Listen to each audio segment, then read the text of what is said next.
ಅಂಚಿಗೆ ತಿರುಗಿ ಮಲಗಿರೋ ಯುಕ್ತಾಳನ್ನು ನೋಡಿ ಆ ಕಡೆ ತಿರ್ಕೊಂಡ್ಬಿಡ್ತಾನೆ. ಬೆಳಿಗ್ಗೆ ಅಂಜುವಿನ 14ನೇ ದಿನದ ಹಬ್ಬಕ್ಕೆ ಎಲ್ಲರೂ ತಯಾರಾಗಿ ಪಾಂಡು ಮನೆಗೆ ಹೋಗ್ತಾರೆ. ಪಾಂಡು ಯುಕ್ತಾಳನ್ನು ನೋಡಿ ನಗು ಮುಖ ಮಾಡಿಕೊಂಡು, ಬನ್ನಿ ಪ್ರೆಸಿಡೆಂಟ್ರೇ, ನಿಮಗೂ ಕಾಯ್ತಿದ್ದೀವಿ ಅಂತ ಹಲ್ಲು ಕಿರ್ಕೊಂಡು ಎದುರಿಗೆ ಬರ್ತಾನೆ. ಪೃಥ್ವಿರಾಜ್ಗೆ ಆ ಮನೆಗೆ ಬರೋದು ಇಷ್ಟ ಇಲ್ದಿದ್ರು ಅಂಜುಗೋಸ್ಕರ ಅಂದ್ಕೊಂಡು ಮುಖವನ್ನು ನಾರ್ಮಲ್ ಆಗಿಟ್ಕೊಂಡು ನಮಸ್ತೆ ಪಾಂಡವರೇ ಅಂತ ವಿಶ್ ಮಾಡ್ತಾ, ವೃಂದ ಚೆನ್ನಾಗಿ ರೆಡಿಯಾಗಿ ಸ್ವಲ್ಪ ಎಕ್ಸ್ಪೋಸ್ ಆಗೋ ಹಾಗೆ ಸೀರೆಯನ್ನು ಉಟ್ಕೊಂಡು ಪೃಥ್ವಿರಾಜ್ನ ಮುಂದೆ ಬರ್ತಿದ್ದಂತೆ ಮುಖ ಅಸಹನೆಯಿಂದ ಬದಲಾಗ್ಬಿಡುತ್ತೆ ಅವನಿಗೆ. ಹಾಯ್ ಪೃಥ್ವಿರಾಜ್ ಅವರೇ, ಅದೇನು ಕನಿಷ್ಠ ನಿಮ್ಮ ಅಕ್ಕನ ಮಗಳು ನೋಡ್ಲಿಕ್ಕಾದರೂ ಬರಲಿಲ್ವಲ್ಲ ನಮ್ಮ ಮನೆಗೆ ಅಂತ ನಗ್ತಾ ಕೇಳ್ತಿದ್ರೆ, ಆಕೆ ನಗುವಿಗೆ ಕಣ್ಗಳನ್ನ ಚಿಕ್ಕದಾಗಿ ಮಾಡಿ, ನಿಮಗೆ ಗೊತ್ತಿಲ್ಲ ಅನಿಸುತ್ತೆ, ಹೆಣ್ಣನ್ನು ಕೊಟ್ಟು ಮನೆಗೆ ಪದೇ ಪದೇ ಹೋಗಬಾರ್ದು ಅಂತ. ಈ ಪಾಂಡವರು ಅಷ್ಟೇನಾ ಅಂತ ಪಾಂಡು ಕಡೆ ನೋಡ್ತಾನೆ. ಹೌದು ಪ್ರೆಸಿಡೆಂಟ್ರೇ, ನೀವು ಹೇಳಿ ಸರಿಯೇ ಅಂತ ಹೀಗೆ ಹೇಳುತ್ತಲೇ ಸುಧಾ ಕೈಯಲ್ಲಿರೋ ಕವರ್ನಲ್ಲಿ ಏನಿದೆ ಅಂತ ಆತುರದಿಂದ ನೋಡ್ತಿರ್ತಾರೆ. ಪಾಂಡು ನೋಡಿದ್ರಾ, ನಿಮ್ಮ ಮಾವನು ಕೂಡ ಹೇಳಿದ್ರು, ಇನ್ನು ಹೋಗಿ ನಿಮ್ಮ ಕೆಲಸ ನೋಡ್ಕೊಳ್ಳಿ ಅಂತ ಅಸಹನೆಯಿಂದ ಹೇಳಿ ಬಂದು ತಮ್ಮಂದಿರ ಹಿಂದೆ ಕೂತ್ಕೊಳ್ತಾನೆ.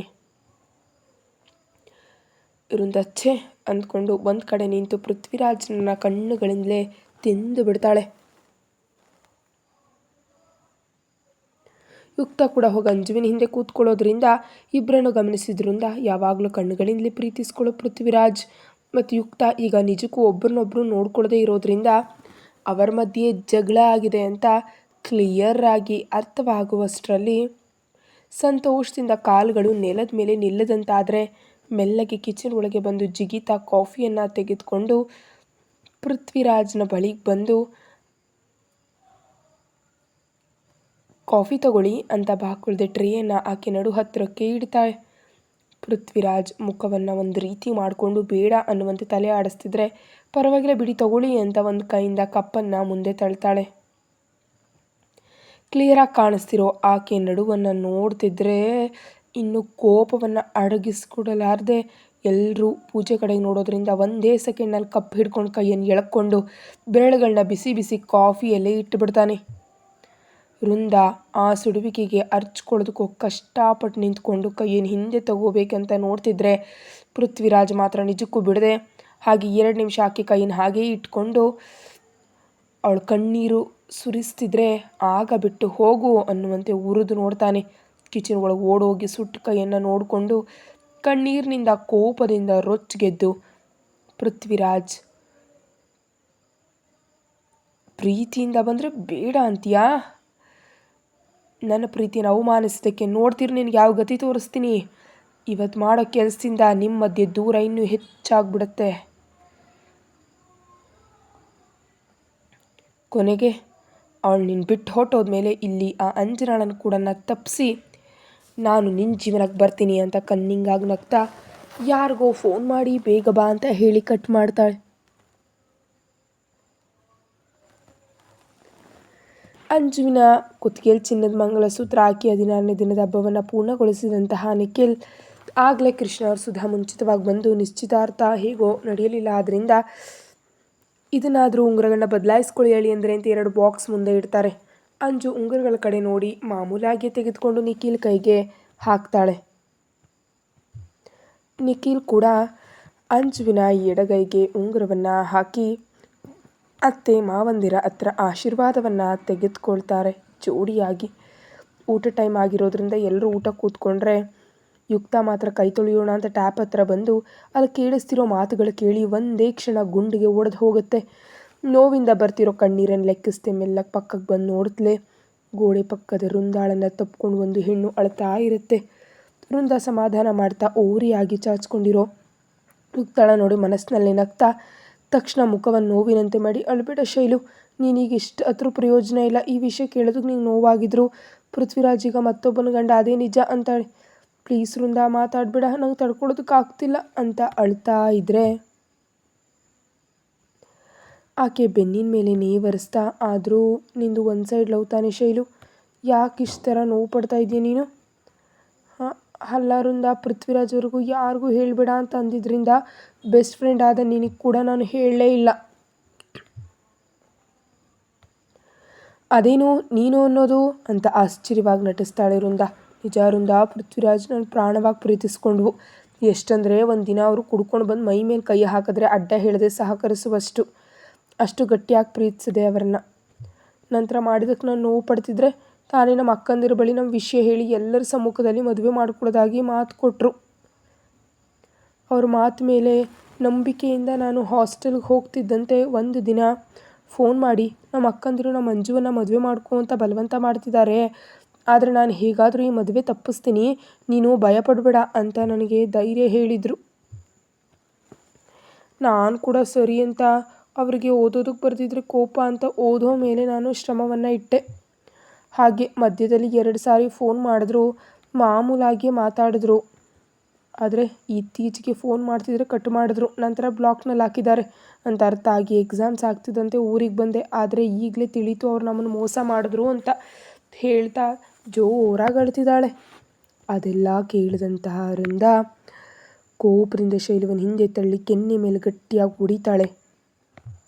ಕೆನ್ನೆ ಮೇಲೆ ಕೈ ಇಟ್ಕೊಂಡು ಕಣ್ಣೀರಿನಿಂದ ನೋಡ್ತಾ, ನನಗೆ ಗೊತ್ತು ವೃಂದ ನೀನು ನಂಬೋದಿಲ್ಲ ಅಂತ, ಆದರೆ ಯಾವ ಹೆಣ್ಮಗಳು ತನ್ನ ಜೀವನದ ಮೇಲೆ ಮಂಚ ಬೀಳುವಂತೆ ಮಾಡ್ಕೊಳ್ಳೋದಿಲ್ಲ. ಬೇಕಾದರೆ ಮೊನ್ನೆ ಗುಡಿಯಲ್ಲಿ ನಾವು ತೆಗೆದುಕೊಂಡು ಫೋಟೋ ಇದೆ ನೋಡು ಅಂತ ಕೆಳಗಿರೋ ಬ್ಯಾಗ್ನಿಂದ ಫೋನ್ ತೆಗೆದು ತೋರಿಸ್ತಾಳೆ.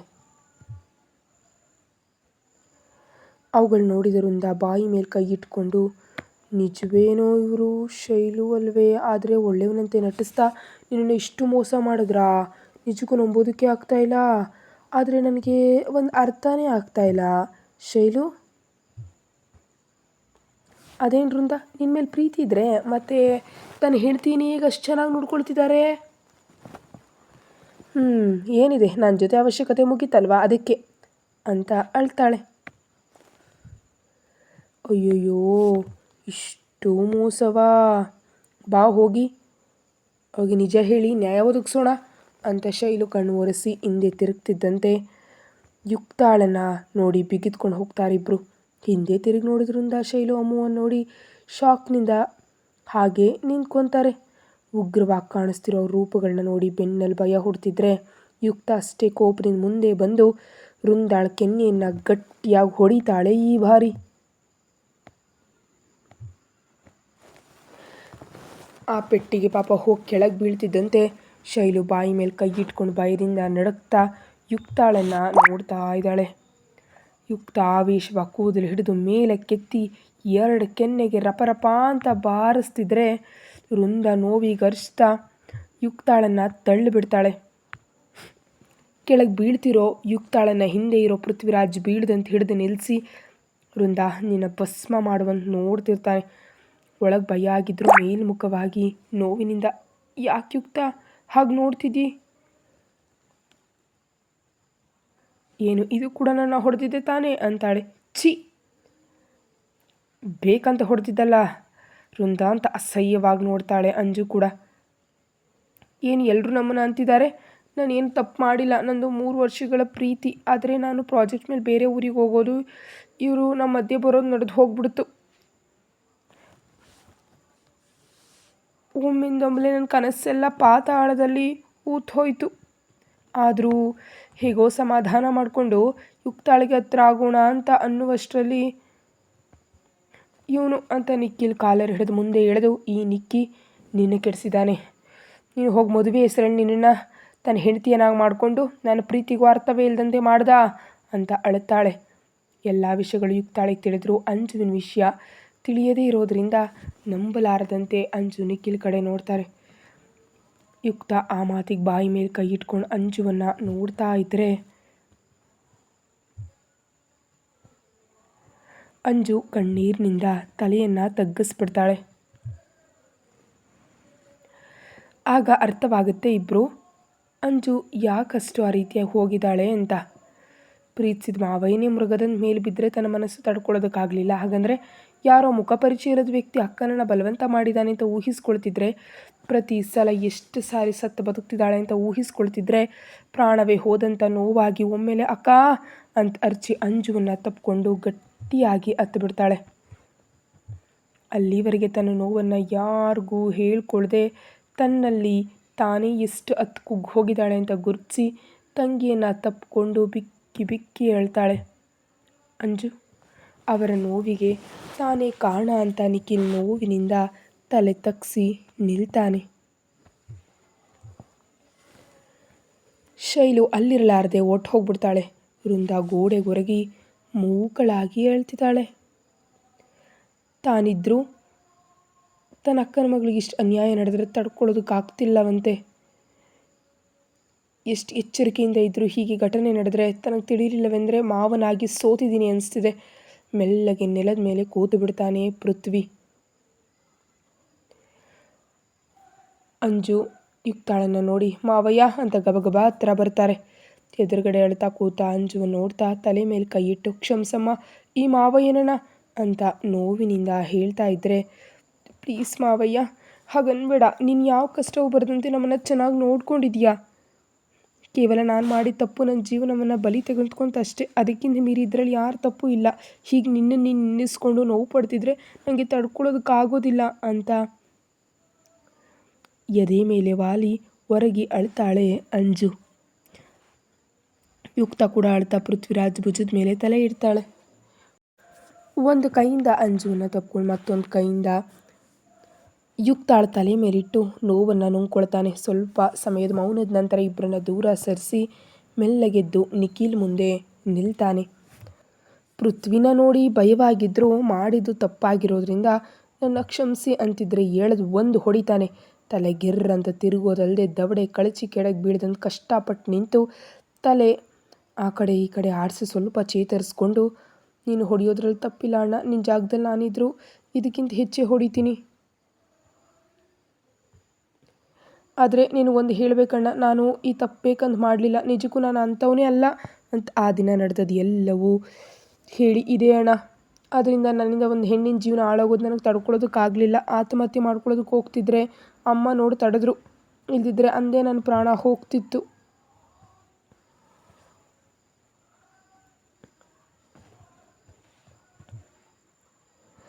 ನಂತರ ಅವನ್ನ ಭೇಟಿಯಾಗಿ ಮದುವೆ ಮಾಡ್ಕೊಳ್ತೀನಿ ಅಂತ ಎಷ್ಟು ಕೇಳ್ಕೊಂಡ್ರು ನನ್ನ ಮುಖ ನೋಡೋದಕ್ಕೂ ಇಷ್ಟನೇ ಪಡಲಿಲ್ಲ. ಜಾತ್ರೆ ದಿನ ಅಮ್ಮನೊಂದಿಗೆ ಮಾತಾಡಿಸಿದಾಗ ಆಗ ಒಪ್ಕೊಂಡ್ರು. ಹಾಗಂತ ಅವನು ಕಷ್ಟಪಟ್ಟು ಮದುವೆ ಮಾಡಿಕೊಳ್ಳಿಲ್ಲ, ಮನಸ್ಫೂರ್ತಿಯಾಗಿ ಪ್ರೀತಿಸಿ ಮದುವೆ ಮಾಡಿಕೊಂಡೆ ಅಂತ ನಿಜವನ್ನು ಒಪ್ಕೊತಾನೆ ನಿಖಿಲ್. ಅವನ ಕಣ್ಣುಗಳಲ್ಲಿ ಸತ್ಯ ಕಾಣಿಸ್ತಿದ್ರು. ಅಂಜು ಪಟ್ಟ ನೋವು ಕಣ್ಣು ಮುಂದೆ ಬರ್ತಿದ್ರೆ ತುಂಬಾ ಕೋಪದಿಂದ ಕಾಲರನ್ನ ಹಿಡಿದು, ಮದುವೆ ಮಾಡಿಕೊಂಡ್ರೆ ತಪ್ಪು ಸರಿಯಾಗ್ಬಿಡುತ್ತಾ ಅಂತ ಅರಚ್ತಾನೆ ಪೃಥ್ವಿ. ಮಾವಯ್ಯನ ಕೋಪದ ಬಗ್ಗೆ ಚೆನ್ನಾಗಿ ತಿಳಿದಿರುವಂತಹ ಅಂಜು ಮತ್ತು ಯುಕ್ತ ಮಾವಯ್ಯ ಅಂತ ತಡೆಯೋದಕ್ಕೆ ಬರ್ತಾರೆ ಇಬ್ಬರು. ಬೇಡ ಅನ್ನುವಂತೆ ಕೈ ಎತ್ತುತ್ತಿದ್ದಂತೆ ಯುಕ್ತ ಭಯದಿಂದ ನಿಂತ್ಕೊಳ್ತಾಳೆ. ಅಂಜು ಧೈರ್ಯ ಮಾಡಿ ನಿಖಿಲ್ ಕಾಲರ್ ಹಿಡ್ಕೊಂಡ. ಪೃಥ್ವಿ ಕೈಯನ್ನು ಹಿಡ್ಕೊಂಡು, ಪ್ಲೀಸ್ ಮಾವಯ್ಯ ಈ ವಿಷಯ ಇಲ್ಲಿಗೆ ಬಿಟ್ಬಿಡು, ನಾನು ಹೇಳ್ತಿದ್ದೀನಲ್ವಾ, ನಿಖಿಲ್ ನಿಜವಾಗಿಯೂ ಒಳ್ಳೆಯವನು, ಇಲ್ದಿದ್ರೆ ನನಗೇನು ಬಿಟ್ಟು ಯಾವಾಗಲೂ ಊರು ಬಿಟ್ಟು ಓಡೋಗ್ತಿದ್ದ ಅಲ್ವಾ, ನಾನು ಸುತ್ತ ತಿರುಗ್ತಿರ್ಲಿಲ್ಲ ಅಲ್ವಾ. ಇಲ್ದಿದ್ರೆ ಅಮ್ಮ ಅಪ್ಪನಿಗೆ ಈ ವಿಷಯ ತಿಳಿದ್ರೆ ತಡ್ಕೊಳ್ಳೋದಿಲ್ಲ. ಅದಕ್ಕೆ ಇಷ್ಟು ದಿನ ನನ್ನಲ್ಲೇ ನಾನು ಎಲ್ಲವನ್ನು ಅಡಗಿಸ್ಕೊಂಡಿದ್ದೀನಿ.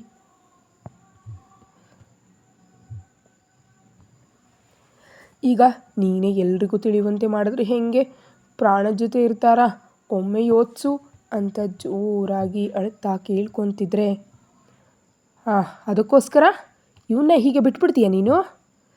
ಇಲ್ಲ ಮಾವಯ್ಯ, ನಿಖಿಲ್ ಕೆಟ್ಟವನಾಗಿದ್ದರೆ ನಾನೇ ಶಿಕ್ಷೆಯಾಗುವಂತೆ ನಿಜವಾಗ್ಲೂ ನಾನೇ ಮಾಡ್ತಿದ್ದೆ. ಆದರೆ ಅವನೇನೆಂಬುದು ಈ ಕೆಲವು ದಿನಗಳಲ್ಲೇ ನನಗೆ ತುಂಬ ಚೆನ್ನಾಗಿ ಅರ್ಥ ಆಗೋಯ್ತು. ನನ್ನ ಹಣೆ ಬರಹದ ಕಾರಣದಿಂದ ಅವನೊಬ್ಬನೇ ಶಿಕ್ಷಿಸೋದು ನ್ಯಾಯ ಅಲ್ಲ. ನಾನು ಕೂಡ ಈಗೀಗಷ್ಟೇ ನಿಖಿಲ್ನೊಂದಿಗೆ ಸಂತೋಷವಾಗಿರೋದಕ್ಕೆ ಪ್ರಯತ್ನಿಸ್ತಿದ್ದೀನಿ. ದಯವಿಟ್ಟು ನೀನು ಕೂಡ ಈ ವಿಷಯವನ್ನು ಇಲ್ಲಿಗೆ ಬಿಟ್ಬಿಡು, ಇಲ್ದಿದ್ರೆ ನನ್ನ ಮೇಲೆ ಆಣೆ ಅಂತ ಕೈಯನ್ನು ಎಳೆದು ತಲೆ ಮೇಲೆ ಇಟ್ಕೊಳ್ತಾಳೆ ಅಂಜು. ಆ ಕೈಯನ್ನು ಹಿಂದೆ ಎಳ್ಕೊಂಡು, ಈ ಮಾತು ನೀನು ನಿಜವಾಗಿಯೂ ಹೇಳ್ತಿದ್ಯಾ ಅಂಜು? ನಿಜವಾಗ್ಲೂ ಹೇಳ್ತಿದ್ದೀನಿ ಮಾವಯ್ಯ, ನಾನು ನಿಖಿಲ್ನನ್ನು ಕ್ಷಮಿಸ್ಬಿಟ್ಟಿದ್ದೀನಿ. ನೀನು ಈ ವಿಷಯ ಬಿಟ್ಟು ಯುಕ್ತಾಳೊಂದಿಗೆ ಸಂತೋಷವಾಗಿರು ಪ್ಲೀಸ್ ಅಂತ ಕನ್ವಿನ್ಸ್ನ ಮಾಡ್ತಾ ಇದ್ದರೆ ನಿಖಿಲ್ ಕೂಡ ಆಣೆ ಮಾಡಿ ನಾನು ನಿಮ್ಗೆ ಮಾತು ಕೊಡ್ತಿದ್ದೀನಣ್ಣ, ನನ್ನಿಂದ ಅಂಜನ ಬಹಳ ಕಣ್ಣೀರು ಹಾಕಿದ್ದಾಳೆ, ಇನ್ಮೇಲೆ ಅವುಗಳನ್ನ ಬರೋದಕ್ಕೆ ಬಿಡೋದೇ ಇಲ್ಲ. ನಾನು ಯಾವಾಗಲೂ ಸಂತೋಷವಾಗಿ ನೋಡ್ಕೊಳ್ತೀನಿ ನನ್ನ ಹೆಂಡ್ತಿನ. ಈ ವಿಷಯದಲ್ಲಿ ನಾನು ಮಾತು ತಪ್ಪಿದ್ರೆ ನನ್ನನ್ನು ಏನು ಮಾಡಿದ್ರೂ ನಾನು ಅಡ್ಡ ಹೇಳೋದಿಲ್ಲ ಅಂತ ಪ್ರಾಮಿಸ್ ಮಾಡ್ತಾನೆ ನಿಖಿಲ್. 5 ನಿಮಿಷ ಎಲ್ಲರ ಬಗ್ಗೆ ಯೋಚಿಸಿ, ಸರಿ ನಾನು ನಂಬ್ತೀನಿ, ಆದರೆ ನಿಮ್ಮಪ್ಪನಿಂದಾಗಲಿ ಅಥವಾ ನಿನ್ನ ತಂಗಿಯಿಂದಾಗಲಿ ಅಂಜುಗೇನಾದರೂ ತೊಂದರೆ ಆಯಿತು ಅಂದರೆ ಆಗ ಯಾವುದೇ ಮಾತೇ ಇಲ್ಲ, ಪ್ರಾಣ ತೆಗೆದು ಬಿಡ್ತೀನಿ ಎಲ್ರದು ಅಂತ ವಾರ್ನಿಂಗ್ ಕೊಡ್ತಾನೆ. ವೃಂದ ಆವೇಶವಾಗಿ ಮೇಲೆ ಕೆದ್ದು ಕಣ್ಣು ಒರೆಸ್ಕೊಂಡು, ಈ ಅಂಜುವಿನೊಂದಿಗೆ ನನಗೆ ಯಾಕೆ, ನನಗೆ ಬೇಕಾಗಿರೋದು ನೀನು, ನಿನ್ನನ್ನು ಪಡ್ಕೊಳ್ಳೋದಕ್ಕೆ ಯಾವ ಅವಕಾಶ ಸಿಕ್ಕಿದ್ರೂ ನಾನು ಬಿಡೋದಿಲ್ಲ. ಐ ಲವ್ ಪೃಥ್ವಿರಾಜ್, ಪ್ರೇಮಿಯಾಗಿ ಇರ್ತೀನಿ ನಾನು ನಿನಗೆ, ಇಲ್ದಿದ್ರೆ ಹಾಗೆ ಸಾಯ್ತೀನಿ ಹೊರತು ನಿನ್ನನ್ನು ಬಿಡೋದಿಲ್ಲ ಅಂತ ಚಾಲೆಂಜಿಸ್ತು ಕೋಪವಾಗಿ ಒಳಗೆ ಹೋಗ್ತಾಳೆ. ಆ ಮಾತಿಗೆ ಕೈ ಮುಷ್ಟಿ ಬಿಗಿಗೊಳ್ತಿದ್ರೆ, ನೀವು ಅವಳ ಬಗ್ಗೆ ತಲೆ ಕೆಡಿಸ್ಕೊಳ್ಬೇಡಿ ಅಣ್ಣ, ವೃಂದಾಳ ವಿಷಯ ನಾನು ನೋಡ್ಕೊಳ್ತೀನಿ,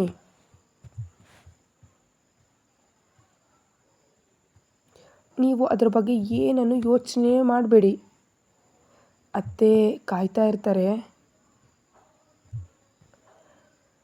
ನೀವು ಹೋಗಿ ಅಂತ ಅಂಜುವಿನ ಭುಜ ಸುತ್ತ ಕೈ ಹಾಕ್ತಾನೆ ಒಳಗೆ ಹೋಗೋದಕ್ಕೆ.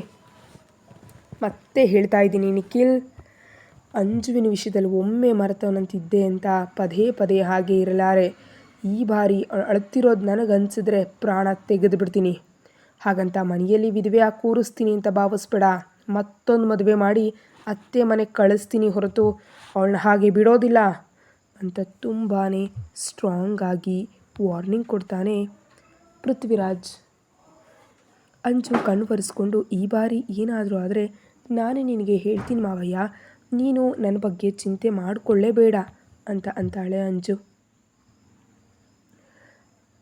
ಇಲ್ಲ ಅಣ್ಣ, ನಿಮಗೆ ನಾನು ಮಾತು ಕೊಟ್ಟಿದ್ದೀನಿ ತಾನೇ, ನಾನು ನನ್ನ ಅಂಜುವನ್ನು ತುಂಬ ಚೆನ್ನಾಗಿ ನೋಡ್ಕೊಳ್ತೀನಿ. ಸರಿ, ಇನ್ನು ಹೋಗಿ ಬನ್ನಿ. ಅಕ್ಕ ಮುಂಚೆ ಏನಾದರೂ ತಿನ್ನು, ತುಂಬಾ ವೀಕ್ ಆಗಿಬಿಟ್ಟಿದ್ಯಾ. ಸರಿ, ನೀವು ಕೂಡ ಊಟ ಮಾಡಿ ಬನ್ನಿ, ಸಂಜೆ ಹೋಗೋಣ ಅಂತ ಹೇಳಿ ಒಳಗೆ ಹೋಗ್ತಾರೆ ಎಲ್ಲರೂ. ಕತೆ ಮುಂದುವರಿಯುತ್ತೆ. ಹೆಚ್ಚಿನ ವಿಡಿಯೋಗಾಗಿ ಚಾನಲ್ಗೆ ಮೆಂಬರ್ಶಿಪ್ ತೊಗೊಂಡು ವಿಡಿಯೋ ನೋಡಿ. Thank you.